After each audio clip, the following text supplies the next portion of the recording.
and Hawai'i State Hospital Administrator Kenneth Luke will be addressing this incident. Thank you.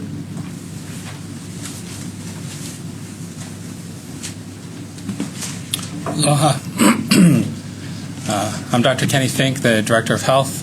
I'm here today with Deputy Director of Health for Behavioral Health, Marion Tsuji, and the Hawai'i State Hospital Administrator, Dr. Ken Luke. Last night, an individual in our state-operated specialized residential program, or SSRP, appears to have fatally stabbed one of our employees. The employee, Justin Bautista, is a 29-year-old nurse who has been working at the state hospital for 4 years. What happened yesterday is tragic and extremely saddening. Our Department of Health Ohana is in mourning, and our thoughts and prayers are with Justin's loved ones. As I met with state hospital staff last night, I expressed my sincere appreciation for their dedication in continuing the important work of serving this population, all while grieving and processing what has transpired. We'll now share what we know about what transpired last night and what we're doing to keep our state hospital staff and patients safe. Because we're unable to disclose protected health information, the information we're sharing is publicly available through court records.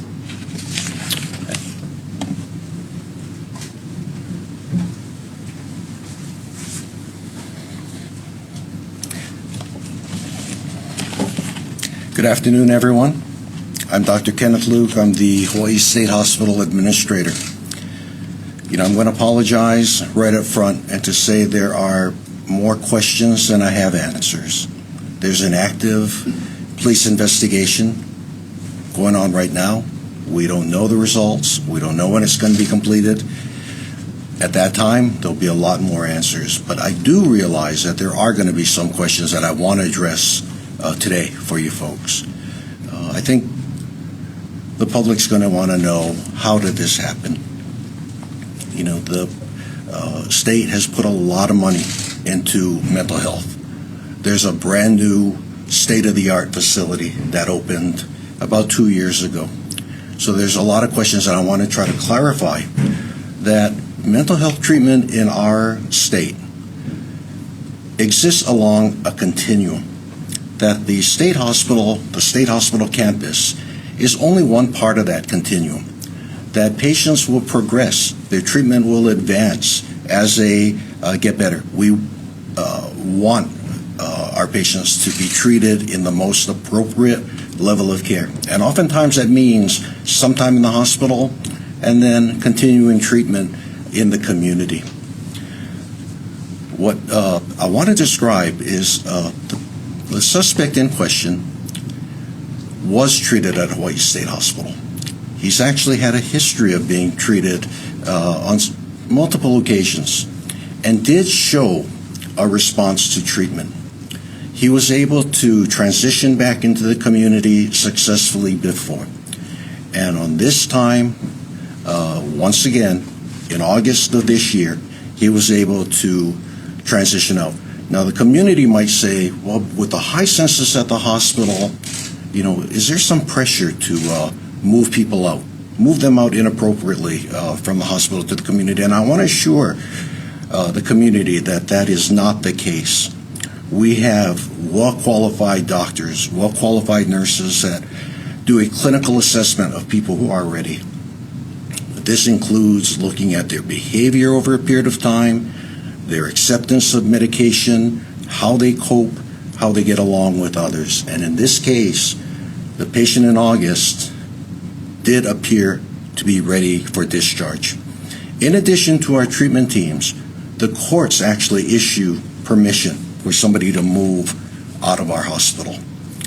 And before the courts issue that permission, they appoint a panel of examiners, independent examiners, not affiliated with the hospital, to examine, to look at the risks, to ascertain whether somebody can move on. And that's what happened in this case. And the examiners were unanimous that the patient was ready to move on. We can move patients from Hawai'i State Hospital to a whole variety of locations. Many times they can go back to their families. Sometimes they go to group homes. And sometimes, when we want to be especially cautious, they go to what's called a specialized treatment facility. And that's where this patient was put. It was called our SOSRP, State Operated Residential Program. Let me repeat that. State Operated Specialized Residential Program. And this program offers 24-hour supervision and treatment that occurs during the day. And he was successfully there for 3 months before this happened. We reviewed it. Again, the answers are forthcoming. Investigation is ongoing, but for now, we do not, we did not see evidence that this was going to happen. This seemed to be an unanticipated and unprovoked incident. The nurse who lost his life, a good man, well respected, well loved by everybody who knew him. It's a great loss to our organization. Now, to move on, the hospital is designed to support transitions of care. It's designed to get people from the most acute level of care to stabilize them, and then to provide them psychosocial rehabilitation so they can eventually re-enter successfully into the community. The new patient facility that we all have heard about, approximately 150 beds. That's where we do acute stabilization. Highly secure, highly staffed. This patient started off there. As they improve, they will progress through the continuum, and we have units, we call it the lower campus, that provides inpatient psychosocial rehabilitation. And a patient has to qualify through behavior, through treatment acceptance, that they are ready to move from that new building to the lower campus. Still secure, but more focused on psychosocial rehabilitation or community reintegration versus stabilization. So the patient was able to succeed there, and then after a time, earned transition to the SOSRP. At that time, he was no longer a Hawai'i State Hospital patient. He was a former patient, still on our campus. You say, how come? Isn't the whole campus the hospital? No, we have a continuum of care. As as I had mentioned, there's a continuum of care throughout the community. There's a mini continuum of care on the Hawai'i State Hospital campus. There's a new patient facility. There's a lower campus that focuses on psychosocial rehabilitation. There's that specialized treatment facility, SOSRP, that's a step down. Again, supervised living, day programming. There's 3 group homes on our campus. They're not under the management of Hawai'i State Hospital, but they are part of our campus. So a mini continuum, and patients progress on there. This is so people who are ready to leave the hospital, but maybe not quite ready to go in the community, we can safely discharge them, but yet keep them on our campus. So with that said, I want to make sure that I've been clear, and I'm going to return it to Dr. Fink, but I'd be happy to entertain any questions afterwards. Thank you very much.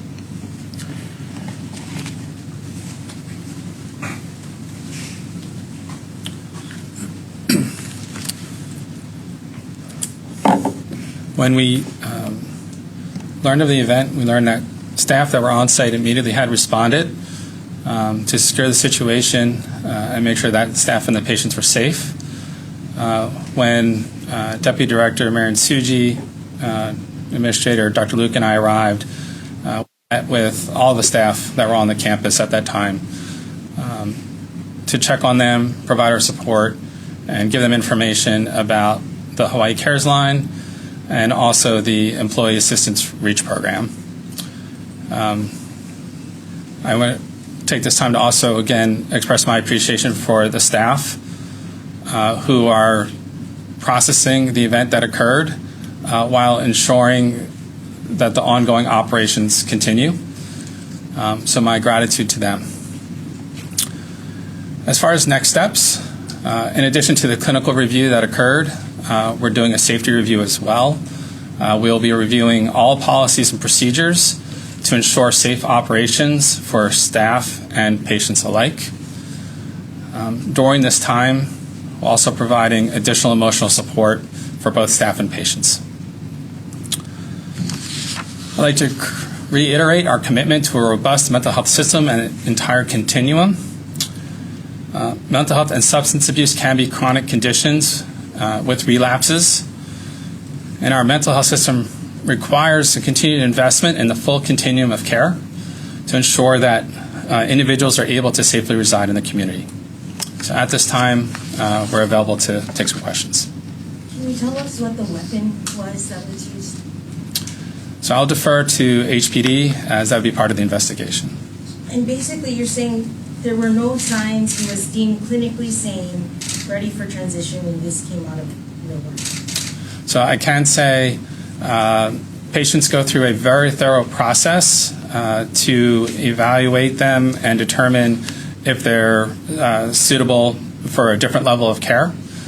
So for him to have been in that level of care required that multiple clinicians determine him to be appropriately cared for in that setting. And again, we're conducting a clinical review just to make sure that those processes work correctly. And can you just give us the patient census and how much staffing as well, and how much you're short staff? For the SOSRP program, there are spaces for 22 residents. I was informed that last night there were 21 residents. There are 5 staff on at a time, including 4 psych techs and 1 nurse. And last night we were fully staffed. That program is fully staffed for that patient population. And so nothing could have been done to prevent this, is what you're saying? I'm saying at this time we're committed to a safe environment for both staff and patients. And we're doing a thorough review to see if there's an opportunity to see how we can improve patient and staff safety. So no idea yet on how he was able to get that weapon. Are they allowed off campus, these residents in these transitional facilities? Right. I'll pull up Dr. Luke. So why don't you talk about part of the transition and programming and how access off the site? Thank you. It's a good question, and thank you. To clarify, that the new patient facility, that new building, the security is state-of-the-art. The other parts of the hospital, high security. The specialized treatment facility, which is not part of the hospital, even though on the grounds, is not considered a hospital. It's considered more of a group home. Therefore, the security procedures are not robust like the hospital. But it's a good question. So they can leave? They can. The hospital patients cannot, but the individuals residing in the SOSRP can earn privileges to go off campus. It's not secure. You can walk off of that campus, but you can earn it. The patient was stable, as I had said. He had earned that right to go off campus and actually had done so yesterday afternoon, gone off campus and come back. So it's possible he could have got it by leaving? Correct. I don't know that, but correct. Dr. Luke, will the transitional housing need or get more attention to enhance security following this incident? Yes, and this is a tragedy. But if this tragedy stops individuals from being transitioned to the proper level of care, if it ends up with people being left to be institutionalized at Hawai'i State Hospital, then it's a double tragedy that we cannot let this get in the way of appropriate transitions. But with that said, Dr. Fink has said he's ordered a top-down safety review. How can we do this as safe as reasonably possible We believe that the safety protocol was there, but like you had said, maybe there's enhancements that need to be considered, and that is going to be what we look for. Or Dr. Luke or Dr. Fink, has something like this ever happened before where an employee on the campus has, been killed on the job?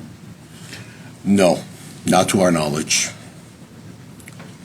Is there anything that you're doing immediately while this review is going on to prevent any sort of, other incidents? I don't know, are you on high alert, in other words, So we've moved a quarter of the patients in that SOSRP elsewhere. So we've reduced the census. We've increased the staffing. We've done what you might call a safety stand down, that the operations have to continue, but anything non-essential is being put on pause. We've conducted a safety committee, a work group, to examine every administrative and clinical policy to make sure that we're not missing anything. And that's going to continue for 48 hours. And I do want to add, on top of the safety stand down, we've made taking care of the emotional needs of our staff and our patients the highest priority going forward for the next several weeks until we get through this. Where were those patients moved? We moved them to another program on our campus, a supervised group home as well. And you said staffing increased as well? Correct. People in what types of positions? I'm sorry. Oh, you said you had temporarily increased staffing also? Yes. So we're, on average, 5 staff members per day shift and evening shift, and 3 on nights. We're trying to bump that to 7 during the day and evening, and 5 at nights. And again, this is at a reduced census because we moved patients off. so patients for 48 hours won't be able to go off campus? Is that part of the safety stand down? We have not made that. We've not made that rule. And if I could just ask, when you hear some speculation or reports that the specific suspect was moved prematurely because of lack of bed space to these facilities before it was, he was ready, does that upset you, anger you, or what do you think about that? I know it to be false. I said that the clinical teams are highly responsible, the courts are conservative, and their independent examiners are independent.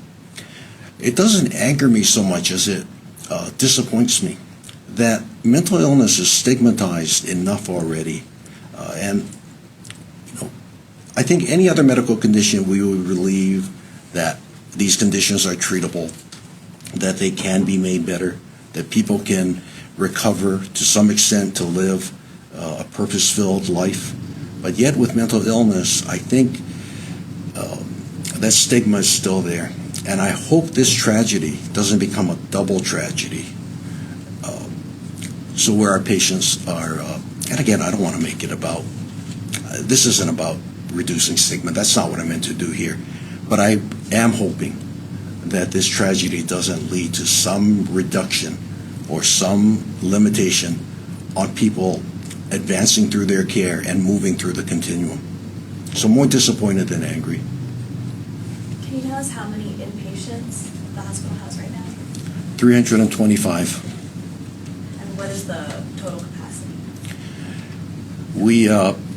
We have gone with 297, but we've temporarily gotten permission to go to 350. So we're over the 297 that historically has been our license, but everybody's in a bed, everybody is staffed.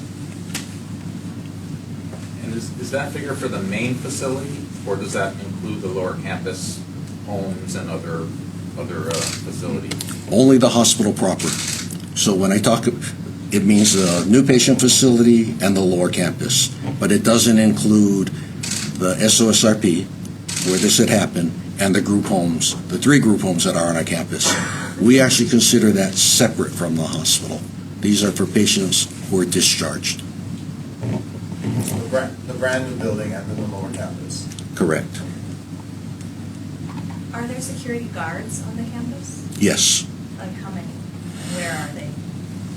They're positioned in many places. I cannot tell you exactly how many, but I would say there's at least 17 to 20 every shift. They're positioned near every unit. They are positioned during the metal detectors and the entry to the secure buildings, but they're not assigned to any of the group homes, and they're not assigned to the SOSRP that we've been talking about. Are you considering changing that?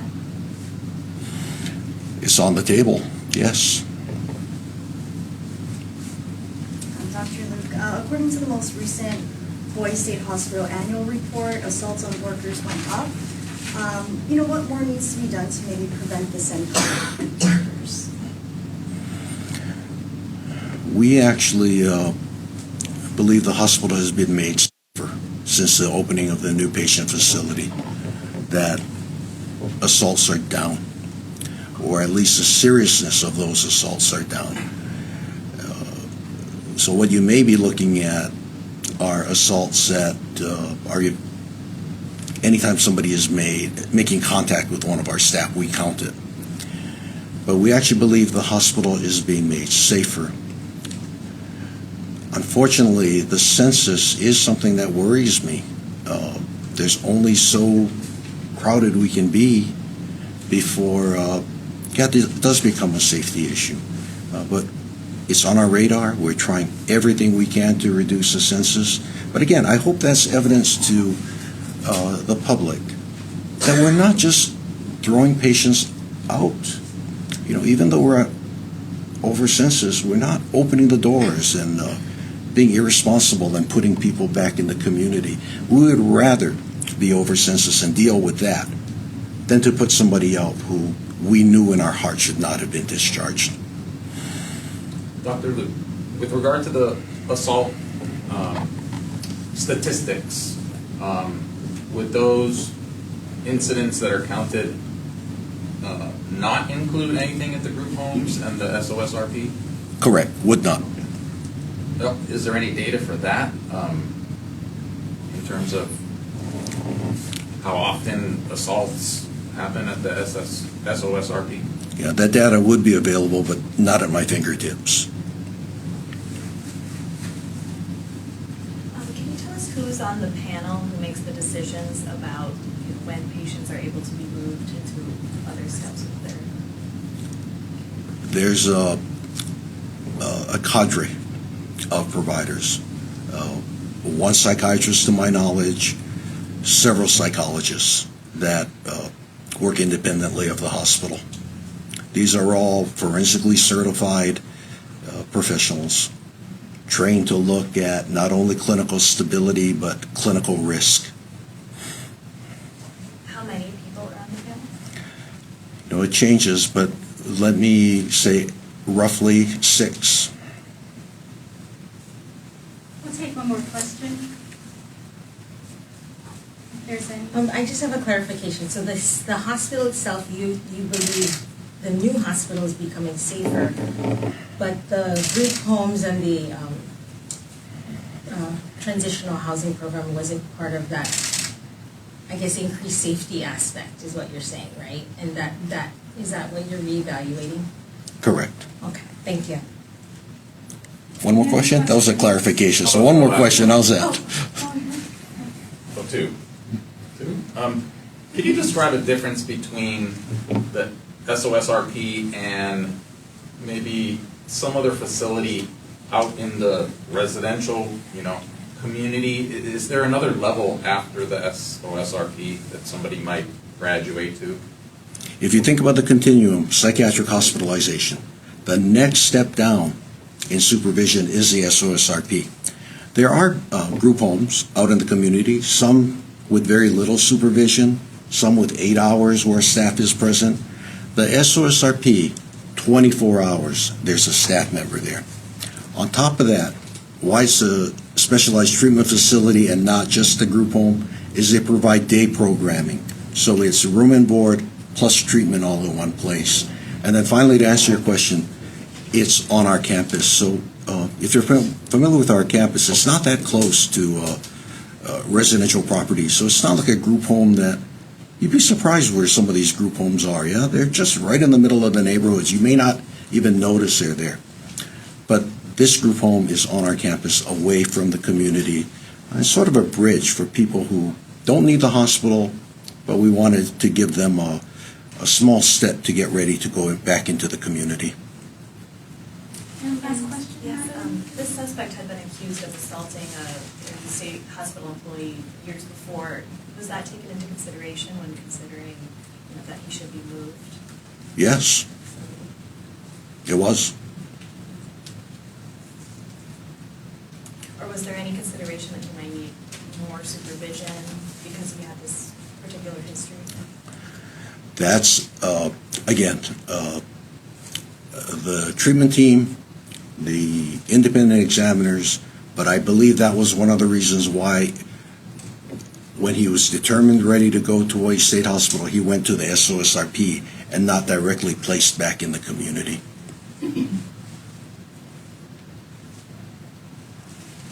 Well, thank you, everybody, again, for being here. We appreciate it. If you have any additional questions, please email me or call me. You've got my contact information. Thank you.